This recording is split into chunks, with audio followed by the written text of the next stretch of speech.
안녕하십니까? 세상에 숨겨진 영성과 거룩한 인물들의 삶을 통해 우리의 영혼을 비추어 보는 시간입니다. 오늘 우리는 멀고도 신비로운 땅, 레바논으로 영적인 순례를 떠나고자 합니다. 그곳에는 레바논의 기적이라 불리는 한 위대한 성인이 잠들어 있습니다. 그의 이름은 바로 성 샤르벨 마클루프입니다. 아마 많은 분들께는 생소한 이름일지도 모릅니다. 하지만 그의 삶과 그를 통해 일어난 수많은 기적의 이야기는 시대를 넘어 우리 모두에게 깊은 울림과 위로를 선사할 것입니다. 본격적인 이야기에 앞서 하느님의 은총이 가득한 이야기들을 놓치지 않도록 구독과 알림 설정을 부탁드립니다. 또한 이 영상을 소중한 이들과 나눔으로써 하느님의 사랑을 전하는 작은 도구가 되어주시길 바랍니다. 이 거룩한 나눔에 동참하시는 모든 분들께 주님의 평화가 함께하기를 기도합니다. 성 샤르벨 마클루프. 그의 본명은 유세프 안툰 마클루프였습니다. 그는 1828년 5월 8일 레바논 북부의 험준한 산악지대에 자리한 작은 마을 베카카프라에서 태어났습니다. 그의 가정은 지독히 가난했지만 그 가난을 압도할 만큼 깊고 독실한 신앙을 가진 마론파 가톨릭 신자 가정이었습니다. 여기서 잠시 마론파 교회에 대해 짚고 넘어가야겠습니다. 마론파 교회는 로마 가톨릭과 일치하며 교황의 수의권을 인정하는 동방 가톨릭 교회의 한 갈래입니다. 그래서 우리에게 익숙한 가톨릭의 전례와 교리를 따르면서도 사제의 결혼을 허용하는 등 고유의 전통을 일부 간직하고 있습니다. 이는 훗날 사르벨 성인의 삶에도 작은 영향을 미치게 됩니다. 유세프는 5남매 중 막내였습니다. 그의 부모님은 지극히 경건한 분들이었고 아버지는 땅을 일구고 가축을 돌보며 힘겹게 생계를 이어갔습니다. 하지만 1831년 오스만 제국 군대가 운송을 위해 그의 아버지의 나귀를 징발해갔고 아버지는 힘든 노역 끝에 돌아오는 길에 열병으로 세상을 떠나고 맙니다. 유세프의 나이 고작 3살 때의 일이었습니다. 아버지를 여인 지 2년 후 어머니는 작은 땅을 가진 한 남성과 재혼했습니다. 그런데 놀랍게도 유세프의 새아버지는 훗날 사제가 되어 마을의 학교 선생님 역할까지 맡게 됩니다. 학식이 깊고 신심이 두터웠던 새아버지는 어린 유세프에게 가장 위대한 영적 스승이 되어 주었습니다. 유세프는 아주 어릴 때부터 남다른 신앙심을 보였습니다. 그는 늘 고독과 묵상을 즐겼으며 동네 친구들과 어울려 놀기보다는 혼자 조용한 곳을 찾아가 몇 시간이고 기도에 잠기곤 했습니다. 그의 손에는 항상 기도서가 들려 있었죠. 매일 소를 몰고 들판으로 나가는 것이 그의 일과였지만 다른 아이들과 달리 그는 동료들과 거리를 두고 오직 기도에만 전념했습니다. 심지어 소에게 내가 하느님과 이야기하는 동안 잠시만 기다려주렴. 너와 하느님께 동시에 말할 수는 없단다. 하느님이 먼저시니까 라고 말했다는 일화는 그의 순수한 신앙심을 잘 보여줍니다. 그에게는 또한 거룩한 계곡에서 은수자로 살아가는 2 외삼촌이 있었는데 이는 소년 유세프의 마음에 성소의 불꽃을 더욱 크게 지폈습니다. 어머니는 아들의 이런 모습을 보며 깊은 사랑과 함께 한편으로는 걱정을 감추지 못했다고 합니다. 그의 영혼을 불태우는 신앙의 열정이 너무나도 뜨거웠기 때문입니다. 마침내 23살이 되던 해 유세프는 더 이상 거부할 수 없는 하느님의 부르심에 응답하기로 결심합니다. 그는 가족에게 아무 말도 없이 집을 떠나 마이푹의 성모 수도원에 입회하여 수련자가 됩니다. 그리고 2세기경의 순교자 이름을 따라 사르벨이라는 수도명을 받게 됩니다. 2년간의 수련기를 마친 사르벨 수사는 종신서원을 하고 안나야에 있는 성마론 수도원으로 옮겨가 신학 공부를 계속했습니다. 그곳에서 그는 이전보다 훨씬 더 엄격한 생활을 시작했습니다. 기도와 노동, 그리고 단식에 온전히 자신을 바쳤습니다. 그리고 1859년 마침내 그는 사제로 서품됩니다. 사제가 된 사르벨 신부는 다시 성마론 수도원으로 돌아와 생의 대부분을 보냈습니다. 그의 깊은 신심과 지혜, 그리고 그를 통해 일어나는 기적들에 대한 소문은 빠르게 퍼져나갔고 수많은 사람들이 그의 영적 조언과 기도를 청하기 위해 수도원을 찾아왔습니다. 그러나 사르벨 신부의 영혼은 더 깊은 고독, 더 완전한 하느님과의 일치를 갈망했습니다. 수도원에서의 공동체 생활 16년이 지난 1875년 그는 마침내 장상들의 허락을 받아 수도원 근처의 작은 은수처로 들어갑니다. 성 베드로와 성 바오로에게 봉헌된 이 작은 암자에서 그는 생애 마지막 23년을 보내게 됩니다. 그의 은수자로서의 삶은 혹독한 고행으로 점철되었습니다. 새벽동이 트기 전에 일어나 기도를 시작했고 매일 미사를 봉헌했으며 길고 긴 시간을 침묵 속에서 묵상했습니다. 잠은 딱딱한 나무 판자 위에서 청했고 허리에는 동물의 털로 만든 고행대, 즉 실리스를 착용했습니다.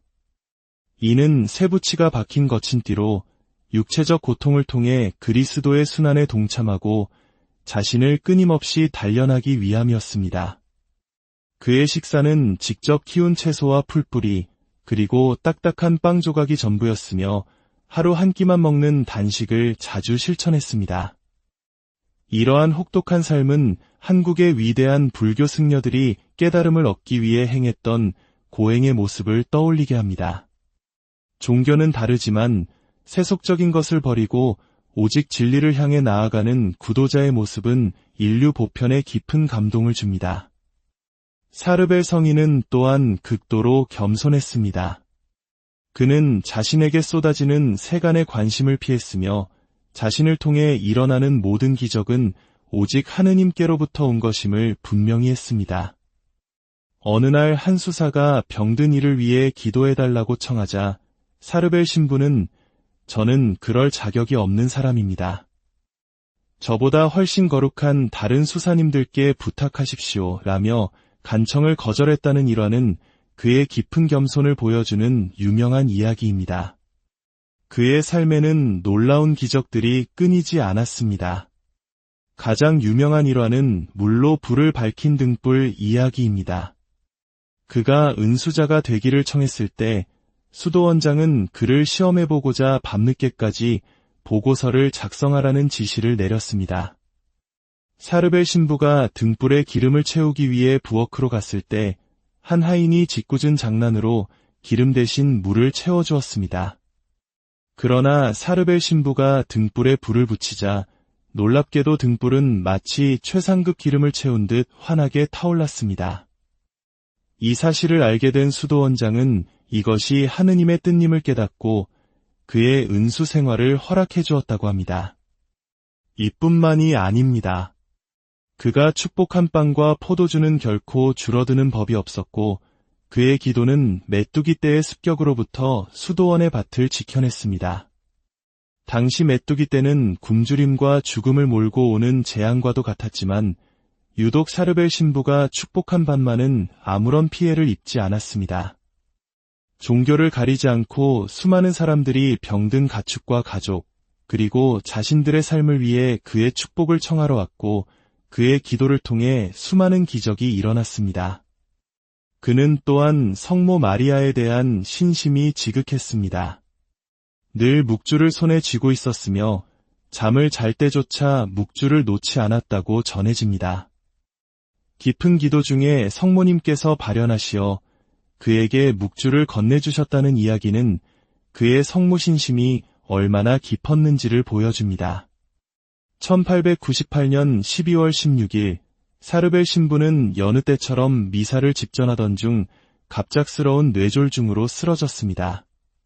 그는 자신의 작은 방으로 옮겨졌고 8일 동안 말없이 고통을 봉헌하다가 마침내 12월 24일 성탄전야의 70세의 나이로 조용히 하느님의 품에 안겼습니다. 그의 마지막 말은 오, 주님, 제 영혼을 당신 손에 맡기나이다. 였다고 합니다. 그러나 그의 이야기는 죽음으로 끝나지 않았습니다. 오히려 그의 죽음은 더 큰 기적의 시작이었습니다. 그가 묻힌 후 무덤에서 몇 주 동안이나 밤마다 신비롭고 환한 빛이 뿜어져 나오는 현상이 목격되었습니다. 이 기이한 현상에 결국 교회 당국은 그의 무덤을 열어보기로 결정했습니다. 그리고 그곳에서 모두는 경악을 금치 못했습니다. 그의 시신이 매장된 지 여러 달이 지났음에도 불구하고 마치 살아있는 사람처럼 전혀 썩지 않고 온전한 상태를 유지하고 있었기 때문입니다. 그의 몸에서는 은은한 향기와 함께 피와 땀이 섞인 듯한 액체가 계속해서 흘러나왔습니다. 이 액체는 기적의 기름으로 알려지게 되었고 수많은 병자들을 치유하는 기적을 일으켰습니다. 그의 시신은 수십 년이 지나도록 여러 차례 다시 관을 열었을 때에도 부패하지 않은 상태를 유지하여 전 세계를 놀라게 했습니다. 사르벨 성인의 전구를 통한 기적 이야기는 걷잡을 수 없이 퍼져나갔습니다. 특히 그의 시성을 위해 공식적으로 인정된 두 가지 기적은 매우 유명합니다. 첫 번째는 불치병인 전신마비로 고통받던 미리암 아사프라는 여성의 치유입니다. 그녀는 사르벨 성인의 무덤 앞에서 기도하고 그의 무덤에서 나온 기름을 몸에 바른 후 기적적으로 완전히 회복되었습니다. 의사들은 이를 의학적으로 설명할 수 없는 현상이라고 증언했습니다. 두 번째는 말기암으로 죽어가던 말이 아벨 카마리 수녀의 이야기입니다. 그녀 역시 사르벨 성인에게 간절히 기도하고 기름을 바른 후 암세포가 완전히 사라지는 기적을 체험했습니다. 이러한 기적들은 오늘날까지도 계속되고 있습니다. 레바논 안나야의 수도원에는 그를 통해 일어난 기적들이 공식적으로 기록되고 있는데 가장 최근인 2023년에도 수많은 사례가 보고되었습니다. 신장 이식이 시급했던 남성이 기도를 통해 완치되었고 청각장애로 말을 못하던 2살배기 아이가 성인의 기름을 바른 다음 날부터 말을 하기 시작했습니다. 폐암말기 환자와 뇌종양 환자가 수술 직전 그의 무덤에서 가져온 흙과 기름으로 기도한 후 종양이 감쪽같이 사라지는 믿기 힘든 일들이 일어났습니다. 그렇다면 우리는 왜 사르벨 성인에게 기도해야 할까요? 그의 삶이 보여주듯 그는 위대한 치유의 성인입니다. 육체적인 질병뿐만 아니라 교만과 불신으로 병든 우리의 영혼을 치유해달라고 그의 전구를 청할 수 있습니다. 더 겸손하고 더 신심 깊은 삶을 살 수 있도록 그리고 무엇보다 예수 그리스도께 더 가까이 나아갈 수 있도록 도와달라고 기도할 수 있습니다.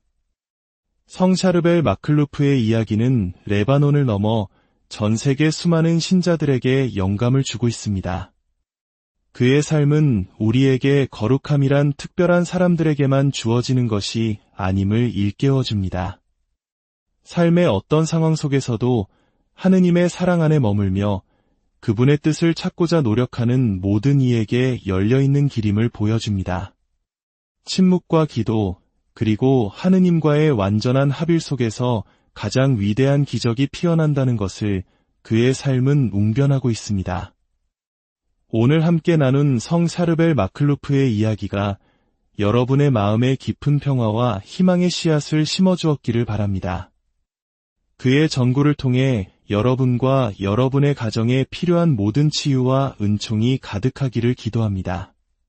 주님의 축복이 여러분의 삶에 언제나 함께 하시기를 빕니다. 다음 시간에 더욱 은혜로운 이야기로 다시 찾아뵙겠습니다.